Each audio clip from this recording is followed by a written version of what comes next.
Donc la question qui m'a été posée est une question qui essaie de mettre en relation la liberté pédagogique des enseignants et les programmes.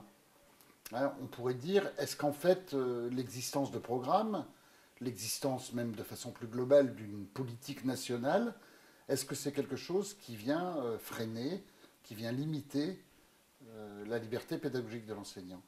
Et ce que je vais essayer de répondre, c'est que pour pouvoir véritablement penser cette question d'une articulation entre une politique nationale qui est bien sûr légitime et la liberté de l'enseignant et le fait que l'enseignant est le responsable de ses enseignements, qu'il est le concepteur de ses enseignements, c'est qu'il faut cesser de vouloir chercher une limite entre la consigne et la liberté, mais plutôt penser cette question de la consigne et de la liberté dans un rapport dialectique qui est nécessaire, en fait, à l'existence d'un service public dans une démocratie.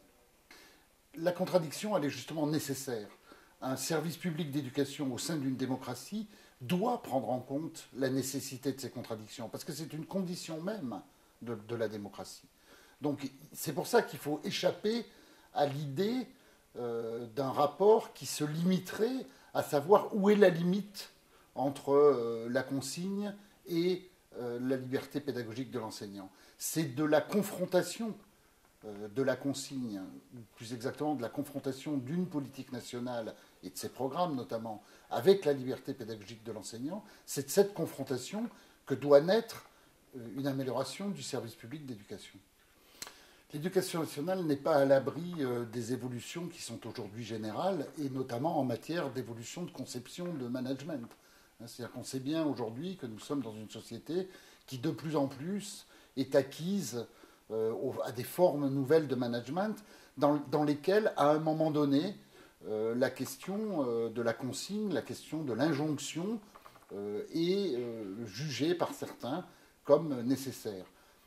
L'idée d'un enseignement qui se limiterait à l'application de consignes, ce n'est pas compatible avec la complexité du métier de l'enseignement. L'acte d'enseignement demande absolument un travail de réflexion, de conception, qui ne peut pas se limiter au seul fait d'appliquer des méthodes qu'on aurait à un moment donné repérées comme des bonnes méthodes. C'est pas possible.